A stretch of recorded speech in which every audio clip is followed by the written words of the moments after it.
So now it is my pleasure and my honor to introduce our speaker, Norm Kent. Let me tell you a little bit about Norm, or do you prefer Norm or Norman? Yeah. Norm. Okay, Norm. Okay, Norman Elliott Kent I prefer it just doesn't say indicted after my name. Norm Elliott Kent, Norman Elliott Kent, a graduate of Hofstra University who first joined Norml, the National Organization for the Reform of Marijuana Laws, as a college senior in 1971. Is now a publisher and criminal defense attorney based here in Fort Lauderdale. He handles First Amendment and constitutional rights and media law cases. He's a pioneer in the medical marijuana industry and has been on the front lines since the beginning. Norm has represented patients, growers, and buyers clubs throughout Florida and for over 30 years, as far back as 1982, when he sued the state of Florida to stop the deadly herbicide paraquat from being sprayed in the marijuana fields.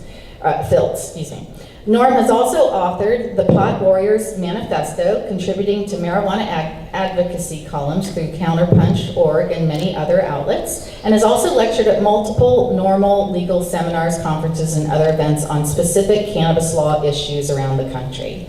As a member of the Norml Legal Committee for over 30 years, Norm has helped inaugurate the annual Key West Legal Seminar. He's a cancer survivor who is an open and out medical marijuana user himself. Thank you, Norm, for that. Stay out loud and proud is what I always say. As a member of, a cancer survivor who's been open and out, Kent credits medical marijuana with taming the harsh nature of chemotherapy treatments. Not to mention, he adds, it's not a gateway drug. It just makes everything look, feel, taste, and look better in the here and now. He's a noted advocate for gay rights who appeared as a commentator and expert on CNN, The Nancy Grace Show, Fox News, and Kent also hosted a South Florida morning drive talk show on WFTL in Fort Lauderdale for more than 10 years. Presently, Kent is the publisher of the South Florida Gay News, a member of the National Gay Media Association, and the largest weekly LGBT newspaper in the state of California. And with a round of applause, please welcome Norm Kent.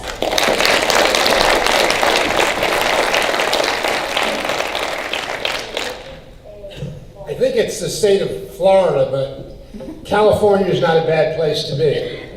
They were ahead of the curve, if you remember.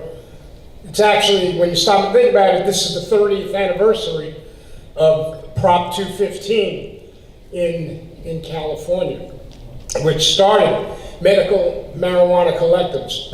I have a fun story to tell you about opening up the talk today.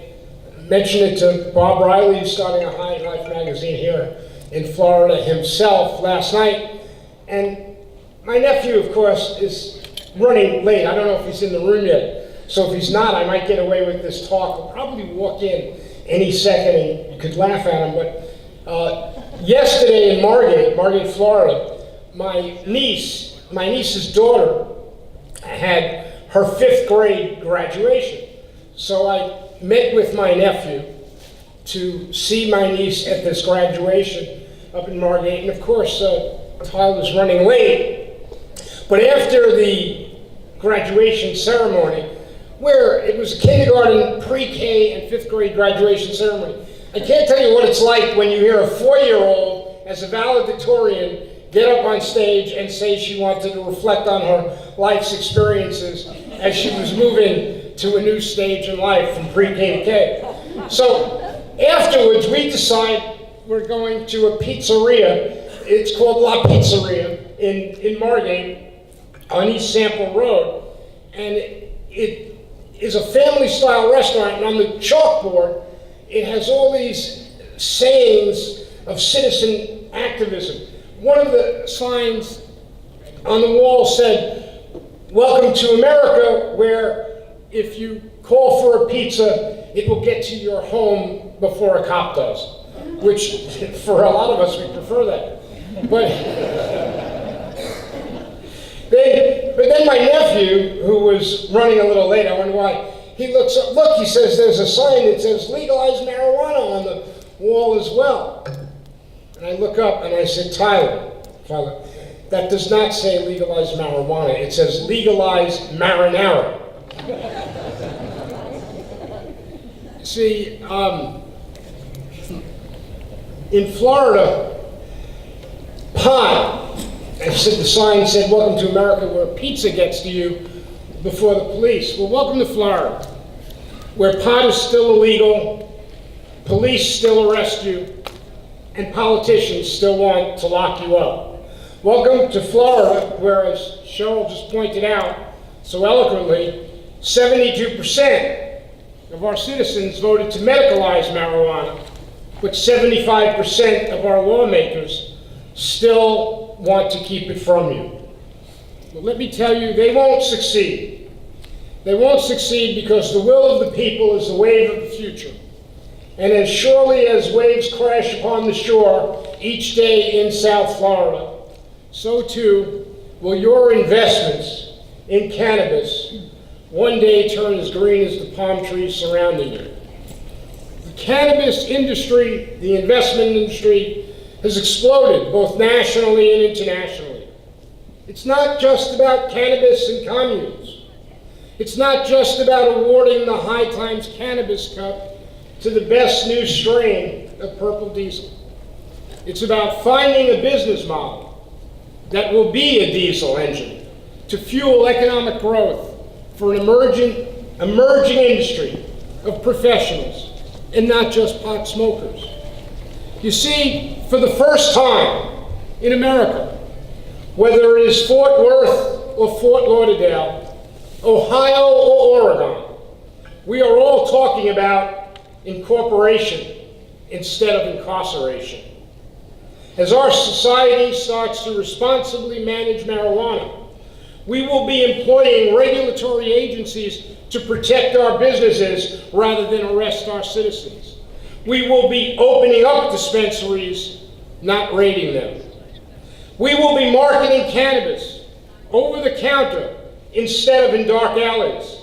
And those transactions will occur on Wall Street and Main Street, and if you do them, you won't be posting bonds, you will be counting dividends. By 2025, this is an industry that will have opened doors to a wealth of scientists and chemists and microbiologists whose techniques and talents will refine cannabis and initiate a renaissance in research. Heck, just look at the hall and exposition around you. It already has. It's morning in America, not just for the cannabis industry, but for industrial hemp, for medical marijuana, and edible consumption, whether it's icing on your donuts or irrigation systems for your plants. We're on the dawn of a new discovery. With all due respect to my friend Tommy, we are not just Cheech and Chong anymore. 2025 offers the promise of profit, but it also offers originality and opportunity, hope and healing. But let's not go so fast. That's a glimpse of what 2025 offers, which I will share later in my talk. But this is 2017, and look what we got. What we got was an attorney general named Jeff Sessions, a man with the power of law enforcement behind him, who opposes who we are and what we do. So while smoking marijuana medicinally or recreationally, using it in your home is a marvelous new industry moving in a very special direction. With so many opportunities, there are still many more obstacles we must face. Don't be horses with blinders on. Run the race open-eyed, not blinded by the crystal in your latest hydroponic grow. While there are dollars to be made, there are still doors to be broken down. While there are financial rewards to be gained, there are frightening risks to be managed. Let me share some of those with you. Our federal and state governments are still operating on different planes. Neither Congress nor the courts have yet rescheduled marijuana, so nothing is codified into federal law. What you have taken years to build can be taken away in a day. We know that about life, we know that about love, we know that about our families. So too can a new Supreme Court decision, a shift in federal policy, or a legislature's whim, alter the course of the marijuana industry in America. In more than half our states still, physicians can still not prescribe marijuana freely, and citizens cannot grow pot legally or self-medicate lawfully. This is one of those states. Our new Attorney General jokingly said last year the only bad thing, he said as a joke, about the Ku Klux Klan is that they smoke marijuana. He said good people don't go to see Lady Gaga because she uses pot. Most of us know what Jeff Sessions really needs more than anything is a good joint. But if he has his way, he still wants to put you in one. Sure. Thank you, Chicago.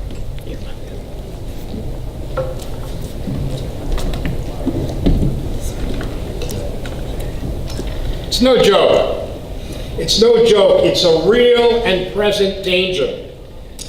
The IRS has adopted rules and regulations which inhibit our marijuana businesses from taking lawful deductions other new startups are routinely granted, and instead of offering you tax incentives, they are threatening you with invasive supervision and denial of lawful deductions.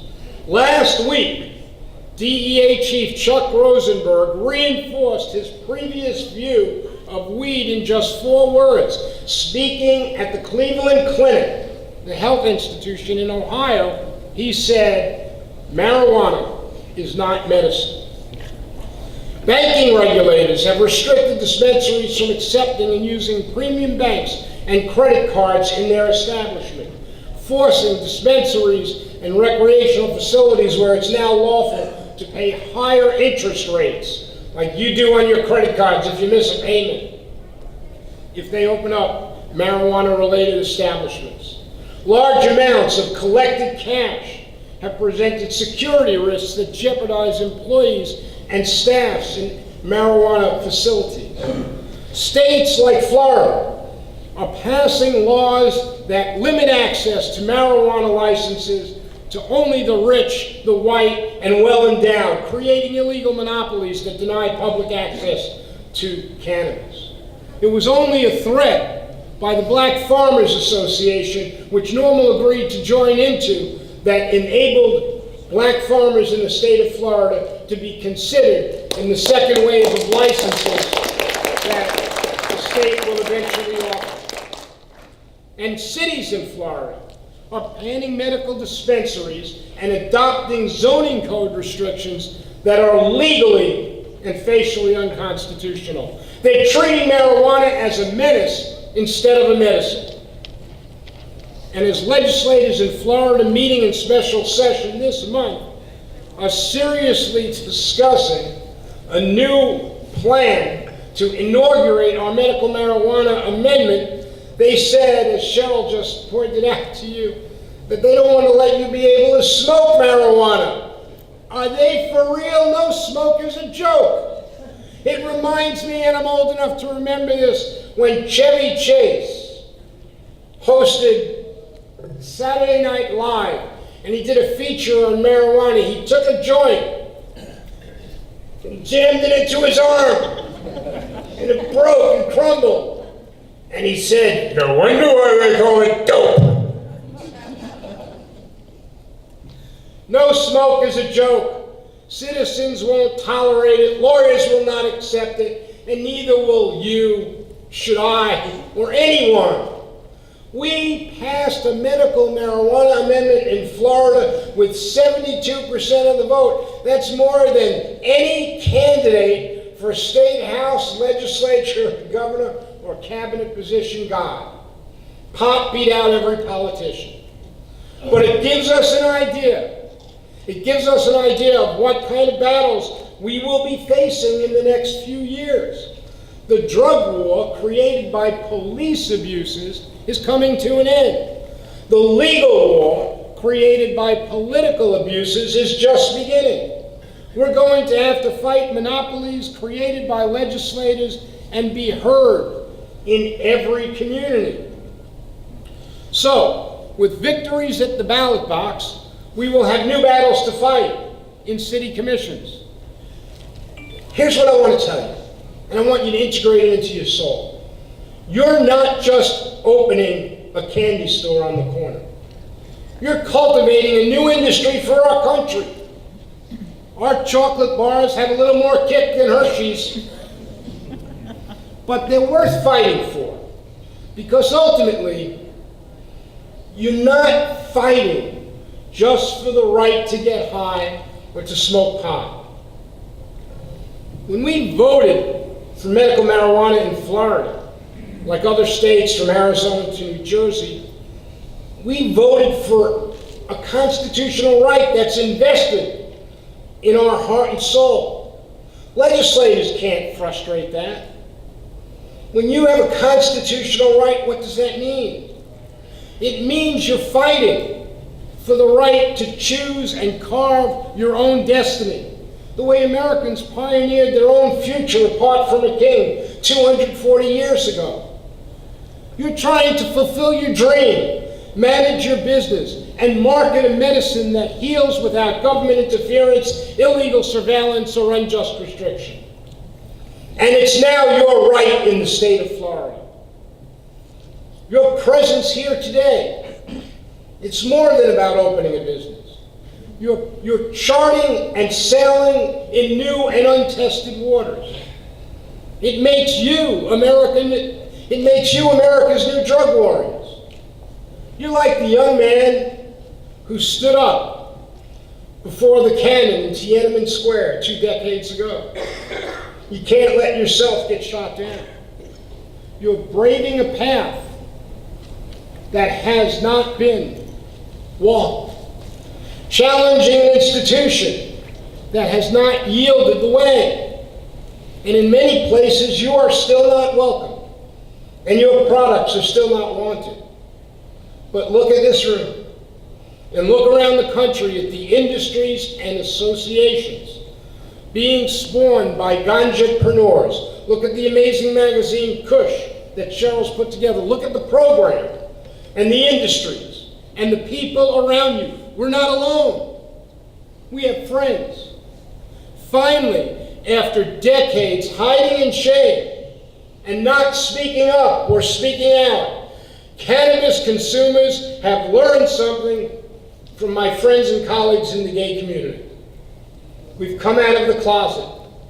We've found that there are many people just like us who work hard all day and come home to smoke a joint with their partner, their spouse, or their roommate. This is a new world that we're building together, where pot is your partner and not your prisoner, where you can be proud and out loud, not ashamed and scorned. And this is what 2025 will look like if you stay the course. Just look beside you today and realize how far this industry has come. And think about how long it has been unjustly repressed and foolishly silenced. We will have ushered in a new era by 2025. And you will be the harbingers of a new tomorrow. I'm going to ask a simple question that I've been doing in these forums, whether it's in Santa Fe or St. Pete. How many people in this room, I'm asking you to stand for a second, if you can. How many people in this room have either been arrested for cannabis or know someone who has? Would you please stand up for a second? If you've ever been arrested for cannabis or you know someone who has, just look. You're not alone. Thank you. Look at the numbers. In the past 25 years, our governments have arrested 20 million Americans for pot, and over 80% of those arrests have been for possession. And cannabis consumers were never the criminals. It's the laws that have been unjust, the politicians who have supported them, the judges that have enforced them. They've been the real criminals. So don't tell me that this cause isn't about fighting for justice and standing up for your freedoms. You know, 35 years ago this month, Florida was spraying the deadly herbicide paraquat on marijuana grows in Gainesville to stop the production of cannabis, which they said was ruining our young population.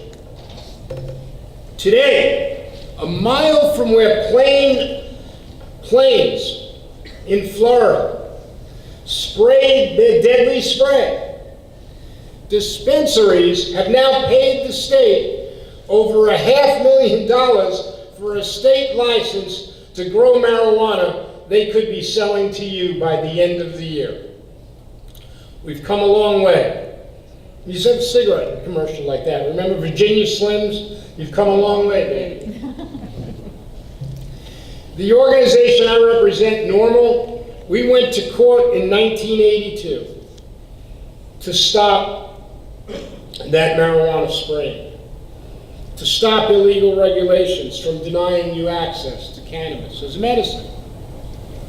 But the new normal, in the new America, will be forming new alliances, new allegiances with companies, communities, and citizens that, how shall I say this, have a higher purpose. We are the pot smokers' voice for consumer advocacy, cannabis normalization, and marijuana legalization. Our goal today is to be consumer advocates for cannabis the way Ralph Nader was for cars. We want seatbelts for the industry. We want regulation with responsibility, supervision with sensibility, management with morality.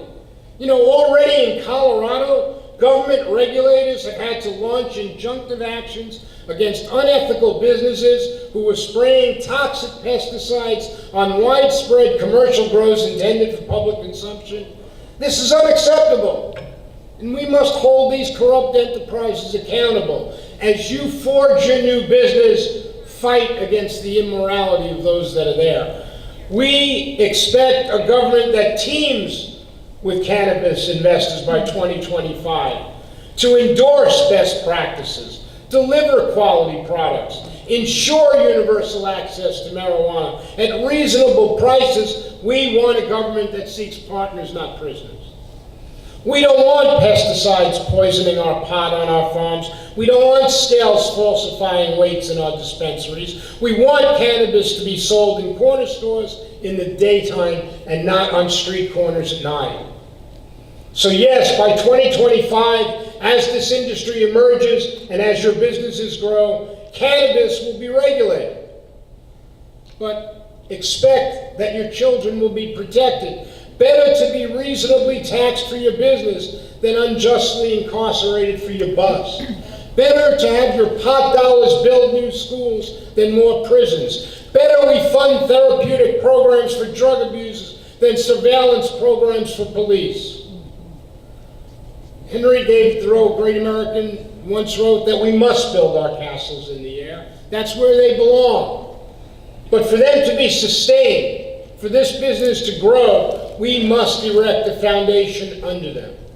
Your presence here today can be such a foundation if you incorporate this into your heart and soul tomorrow. So insist on financial equities, tax relief for new businesses, and don't allow the forces that tax cannabis to cause you to go bankrupt. Allow them to blossom. With that, I encourage you to remember always that cannabis consumption has been about fighting for your rights, standing for your liberty. Whether it's a pizza, a penis, or pot, you ought to be able to decide what you put in your own body. Control your destiny and build a new world for cannabis that creates conscience for you and your community. Thank you so much.